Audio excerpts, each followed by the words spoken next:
ಯಾಕಪ್ಪ ಪಂಚಾಯತ್ ಮೆಂಬರ್ ಸಾಬ್ ಇಲ್ಲಿ ಬಂದು ಕುಂತ್ಕೊಂಡಲ್ಲ ಅಲ್ಲಿ ಊರಾಗ ಮಂದಿ ಹುಡುಕ್ಯಾಡಕತ್ತೀರಿ ನಿನ್ನ ಶಿವಪುತ್ರ ಹಾ? ಅವಾಗ ಪಂಚಾಯತ್ ಎಲೆಕ್ಷನ್ ನಿಂತಾಗ ಮನೆ ಹಾಕ್ತೀನಿ ಎಲ್ಲಾರು ಓಟ್ ಹಾಕ್ರಿ ಅಂತಂದೆ ಓಟ್ ಹಾಕಿಬಿಟ್ರು ಗೆದ್ದು ಬಿಟ್ಟಿನಿ.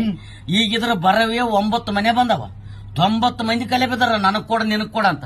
ಯಾರಿಗಂತ ಕೊಡಂದ್ಯಪ್ಪ, ಅದಕ್ಕ ಇದ್ದು ಮನೆನೇ ಬಿಟ್ಟು ಇಲ್ಲಿ ಬಂದು ಸೇರಿ ನೋ ಮಾರ. ನೋಡಪ್ಪ ಮೊದಲು ಮಾತು ಕೊಟ್ಟಿರಿ, ಈಗ ಹೊಲ ಮಾರಿ ಮನೆ ಕಟ್ಸಿಕೊಡ್ರಿ. ಯಾರಿಗೆ ರೀ ಮಗಂದು ಫೀಸ್ ಕಟ್ಟದ್ ಬಂದದ, ಸಾಲಿಯವ್ರು ಫೋನ್ ಮಾಡಿದ್ರು. ಹಂಗೆ ಮಗಳದ್ದು ಫೀಸ್ ಕಟ್ಟದ್ ಬಂದದ, ಅವರು ಫೋನ್ ಮಾಡಿದ್ರು. ಫೀಸ್ ಕಟ್ಲಿಕ್ರೆ ಎಕ್ಸಾಮಿಗೆ ಕೂಡ್ಸೋದಿಲ್ಲ ಅಂತ ಹೇಳಿಕತ್ತಾರ್ರಿ. ಕಟ್ಟಮಂತ ನಾನು ಅದೇ ಆಲೋಚನೆ ಮಾಡಕತ್ತೀನಿ. ಕಷ್ಟ ಆಗ್ತಿದ್ರ ಸುಮ್ಮನೆ ಸಾಲಿ ಬಿಡಿಸಿ ಬಿಡ್ರಿ, ಯಾಕೆ ಒದ್ದಾಡಕ್ಕೆ ಹೋಗ್ತೀರಿ? ಸ್ಥಳ ನಾನು ನೀನು ಇಷ್ಟು ಕಷ್ಟಪಡ್ತೀವಲ್ಲ, ಇದೇ ಮಕ್ಕಳು ನಾಳೆ ನಾವು ಸತ್ತ ಮೇಲೆ ಇದು ನಮ್ಮಪ್ಪ ಬೆಳೆಸಿದ ಅಂಗಿ, ಇದು ನಮ್ಮಪ್ಪ ಉಟ್ಕೋದು ಲುಂಗಿ ಅಂತೇಳಿ ಯಾವ ಮಕ್ಕಳು ಅದನ್ನು ತೆಗೆದಿಡಲ್ಲ. ಇದು ನಮ್ಮಮ್ಮ ಉಟ್ಕೊಂಡು ಸೀರೆ ಅಂತ ಯಾವ ಮಕ್ಕಳನ್ನು ಅದನ್ನು ತಗೊಂಡು ಮತ್ತೆ ಉಟ್ಕೊಳ್ದರು. ನಾವು ಸತ್ತು ಮರ್ದನೇ ನಾವು ಬಳಸಿದ ವಸ್ತುಗಳನ್ನೆಲ್ಲ ತಿಪ್ಪ ಬೈದು ಕೊಟ್ಟು ಹಾಕಿಬಿಡ್ತಾರೆ.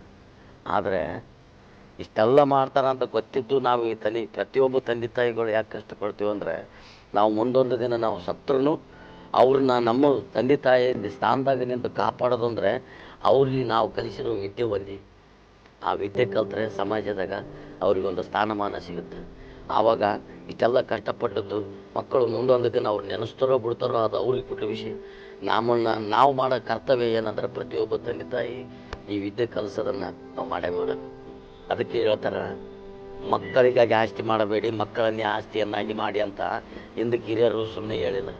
ಕಟ್ಟಮಂತ ಫೀಸಿನ ಬಗ್ಗೆ ಚಿಂತೆ ಮಾಡಬೇಡ, ನಾಳೆ ನಾಡ್ದು ಅನುಕೂಲ ಮಾಡಿ ಕೊಡ್ತಾರೆ.